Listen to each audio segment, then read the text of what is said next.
Hi ಎಲ್ಲೋ ಎಲ್ಲರಿಗೂ ನಮಸ್ಕಾರ. ಇವತ್ತಿನ ವಿಡಿಯೋದಲ್ಲಿ ಸಿಂಪಲ್ ಆಗಿ ಹೆಲ್ದಿಯಾಗಿರುವಂತಹ ಒಂದು ಜ್ಯೂಸ್ನ ಮಾಡಿ ತೋರಿಸ್ತಿದ್ದೀನಿ. ಕಲ್ಲಂಗಡಿ ಹಣ್ಣು ಮತ್ತು ಕ್ಯಾರೆಟ್ ಇದ್ರೆ ಸಾಕು, ಈ ರೀತಿ ಒಂದು ಜ್ಯೂಸ್ನ ಸಿಂಪಲ್ ಆಗಿ ಮಾಡ್ಕೊಳ್ಬೋದು.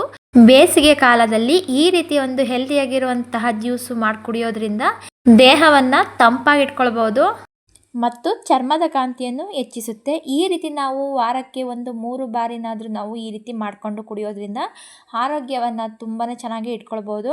ಯಾವ ರೀತಿ ಮಾಡ್ಕೊಳ್ಳೋದು ಅಂತ ಈ ವಿಡಿಯೋದಲ್ಲಿ ನೋಡ್ಕೊಳ್ಳೋಣ. ನಾನಿಲ್ಲಿ ಕಲ್ಲಂಗಡಿ ಹಣ್ಣು ಮತ್ತು 2 ಕ್ಯಾರೆಟ್ಗಳನ್ನು ತೊಗೊಂಡಿದ್ದೀನಿ. ಕ್ಯಾರೆಟ್ ಜ್ಯೂಸ್ನ ನಾವು ಕುಡ್ದೇ ಇರ್ತೀವಿ. ಈಗ ಕಲ್ಲಂಗಡಿ ಹಣ್ಣಿನ ಸೀಸನ್ ಇರೋದ್ರಿಂದ ಕಲ್ಲಂಗಡಿ ಹಣ್ಣಿನ ಜೊತೆಗೆ ಕ್ಯಾರೆಟ್ ನಾವು ಹಾಕ್ಬಿಟ್ಟು ಜ್ಯೂಸ್ ಮಾಡ್ಕೊಳ್ಳೋದ್ರಿಂದ ಟೇಸ್ಟು ತುಂಬಾ ಚೆನ್ನಾಗಿರುತ್ತೆ ಮತ್ತು ಆರೋಗ್ಯಕ್ಕೆ ತುಂಬಾ ಒಳ್ಳೆಯದು. ಬೇಸಿಗೆಯ ಕಾಲದಲ್ಲಿ ಹೊರಗಡೆ ಹೋಗಿ ಜ್ಯೂಸ್ ಕುಡಿಯೋದಕ್ಕಿಂತ ಮನೆಯಲ್ಲೇ ಈ ರೀತಿ ಸಿಗುವಂತಹ ತರಕಾರಿ ಮತ್ತು ಹಣ್ಣುಗಳಿಂದ ಜ್ಯೂಸನ್ನು ಮಾಡಿಕೊಂಡು ಕುಡಿಯೋದ್ರಿಂದ ಆರೋಗ್ಯವನ್ನು ನಾವು ಚೆನ್ನಾಗಿ ಇಟ್ಕೊಳ್ಬೋದು. ನೋಡಿ, ನಾನು ಕ್ಯಾರೆಟ್ನ ವಾಶ್ ಮಾಡಿಕೊಂಡು ಕಟ್ ಮಾಡ್ಕೊಳ್ತಿದ್ದೀನಿ. ನೋಡಿ, ಈ ರೀತಿ ಸಣ್ಣದಾಗಿ ನಾನು ಕಟ್ ಮಾಡ್ಕೊಂಡಿದ್ದೀನಿ. ಜ್ಯೂಸ್ ಮಾಡ್ಕೊಳ್ಳೋದಕ್ಕೆ ನಾನಿಲ್ಲಿ ಜಾರ್ ತೊಗೊಂಡಿದ್ದೀನಿ. ಕಟ್ ಮಾಡ್ಕೊಂಡಿರುವಂತಹ ಕ್ಯಾರೆಟನ್ನು ಹಾಕ್ಕೊಳ್ಬೇಕು. ಸ್ವಲ್ಪ ನೀರು ಹಾಕಿ ನಾವು ಗ್ರೈಂಡ್ ಮಾಡ್ಕೊಳ್ಳೋಣ. ನುಣ್ಣಗೆ ಗ್ರೈಂಡ್ ಮಾಡ್ಕೊಳ್ಬೇಕು. ನೋಡಿ, ಈಗ ನಾನು ಮಿಕ್ಸಿ ಜಾರಿಗೆ ಇಟ್ಕೊಳ್ತಿದ್ದೀನಿ. ಈಗ ನುಣ್ಣಗೆ ಗ್ರೈಂಡ್ ಮಾಡ್ಕೊಳ್ಳೋಣ.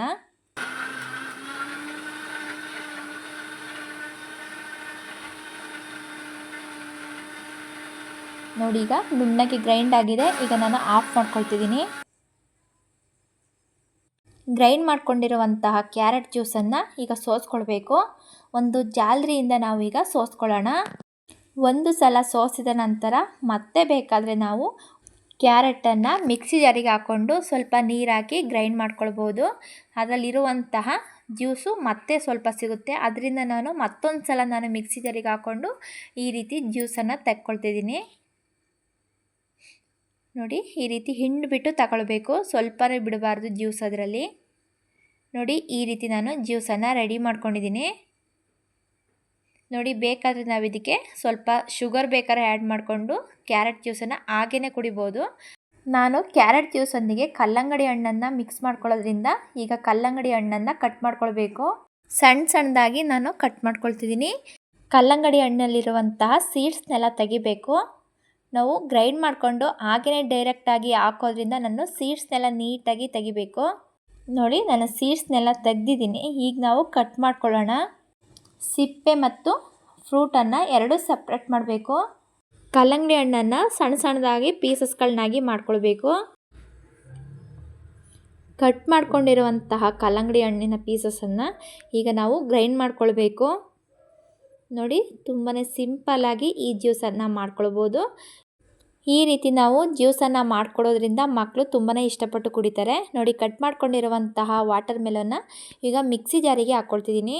ಕಲ್ಲಂಗಡಿ ಹಣ್ಣಿನ ಪೀಸಸ್ ಹಾಕಿದ ನಂತರ ನಾವು ಕ್ಯಾರೆಟ್ ಜ್ಯೂಸನ್ನು ಹಾಕ್ಕೊಳ್ಬೇಕು. ಕಲ್ಲಂಗಡಿ ಹಣ್ಣು ಗ್ರೈಂಡ್ ಮಾಡ್ಕೊಳ್ಳೋಕ್ಕೆ ನಾವು ನೀರು ಹಾಕೋ ಬದಲು ಈ ರೀತಿ ಕ್ಯಾರೆಟ್ ಜ್ಯೂಸನ್ನು ಹಾಕ್ಕೊಂಡು ಮಾಡ್ಕೊಳ್ಳೋದ್ರಿಂದ ಟೇಸ್ಟು ತುಂಬಾ ಚೆನ್ನಾಗಿರುತ್ತೆ. ರುಚಿಗೆ ನಾವು ಬೇಕಾದರೆ ಸ್ವಲ್ಪ ಸಕ್ಕರೆಯನ್ನು ಹಾಕ್ಕೊಳ್ಬೋದು. ಬೇಡ ಅಂದರೆ ನಾವು ಹಾಗೇ ಸಹ ಮಾಡ್ಕೊಳ್ಬೋದು. ನಾನಿಲ್ಲಿ ಒಂದು 3 ಟೇಬಲ್ ಸ್ಪೂನಷ್ಟು ಸಕ್ಕರೆನ ಹಾಕ್ಕೊಳ್ತಿದ್ದೀನಿ. ಸಕ್ಕರೆ ಹಾಕಿದ ನಂತರ ಮತ್ತೆ ನಾವು ಗ್ರೈಂಡ್ ಮಾಡ್ಕೊಳ್ಬೇಕು. ನೋಡಿ, ನಾವು ನುಣ್ಣಗೆ ಗ್ರೈಂಡ್ ಮಾಡ್ಕೊಳ್ಬೇಕು. ನುಣ್ಣಗೆ ಇದು ಗ್ರೈಂಡ್ ಆಗಿದೆ. ಈಗ ಮಿಕ್ಸಿಯನ್ನು ಆಫ್ ಮಾಡ್ಕೊಳ್ತಿದ್ದೀನಿ. ಕ್ಯಾರೆಟ್ ಮತ್ತು ಕಲ್ಲಂಗಡಿ ಹಣ್ಣಿನ ಜ್ಯೂಸು ರೆಡಿಯಾಗಿದೆ. ಈಗ ಒಂದು ಸತಿ ಚೆನ್ನಾಗಿ ಮಿಕ್ಸ್ ಮಾಡಿಕೊಂಡು ಗ್ಲಾಸಿಗೆ ನಾವು ಹಾಕ್ಕೊಳ್ಳೋಣ. ಗ್ಲಾಸಿಗೆ ಈಗ ಐಸ್ ಕ್ಯೂಬನ್ನು ಹಾಕ್ಕೊಳ್ತಿದ್ದೀನಿ. ಐಸ್ ಕ್ಯೂಬ್ ಹಾಕಿದ ನಂತರ ನಾವು ಮಾಡ್ಕೊಂಡಿರುವಂತಹ ಜ್ಯೂಸನ್ನು ಹಾಕ್ಕೊಳ್ಳೋಣ.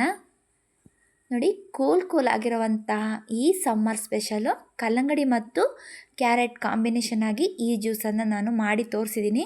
ನೀವು ಒಂದು ಸತಿ ಈ ವಿಧಾನದಲ್ಲಿ ಟ್ರೈ ಮಾಡಿ ನೋಡಿ. ಸಣ್ಣದಾಗಿ ಕಟ್ ಮಾಡ್ಕೊಂಡಿರುವಂತಹ ಕಲ್ಲಂಗಡಿ ಹಣ್ಣಿನ ಪೀಸಸನ್ನು ಹಾಕ್ಕೊಳ್ತಿದ್ದೀನಿ. ನಾವು ಕುಡಿಬೇಕಾದ್ರೆ ಕಲ್ಲಂಗಡಿ ಹಣ್ಣಿನ ಪೀಸಸ್ಸು ಬಾಯಿಗೆ ಸಿಗೋದ್ರಿಂದ ಕುಡಿಯೋದಕ್ಕೆ ತುಂಬಾ ಚೆನ್ನಾಗಿರುತ್ತೆ. ಈ ವಿಡಿಯೋ ನಿಮಗೆ ಇಷ್ಟ ಆಯಿತು ಅಂದರೆ ದಯವಿಟ್ಟು ಲೈಕ್ ಮಾಡಿ, ಶೇರ್ ಮಾಡಿ, ಫ್ಯಾಮಿಲಿ ಜೊತೆ ಫ್ರೆಂಡ್ಸ್ ಜೊತೆ ಶೇರ್ ಮಾಡಿ. ಯಾರೆಲ್ಲ ನನ್ನ ಚಾನಲ್ನ ಹೊಸದಾಗಿ ನೋಡ್ತಿದ್ದೀರಾ ದಯವಿಟ್ಟು ಸಬ್ಸ್ಕ್ರೈಬ್ ಮಾಡಿಕೊಂಡು ಪಕ್ಕದಲ್ಲೇ ಇರುವಂತಹ ಬೆಲ್ ಬಟನನ್ನು ಕ್ಲಿಕ್ ಮಾಡಿ ಸಪೋರ್ಟ್ ಮಾಡಿ. ನೋಡಿ, ತುಂಬಾ ಸಿಂಪಲ್ಲಾಗಿ ನಾವು ಕೇವಲ ಒಂದು 5 ನಿಮಿಷದಲ್ಲಿ ಜ್ಯೂಸನ್ನು ಮಾಡ್ಕೊಳ್ಬೋದು. ವಿಡಿಯೋ ನೋಡಿದ್ದಕ್ಕೆ ತುಂಬಾ ಧನ್ಯವಾದಗಳು.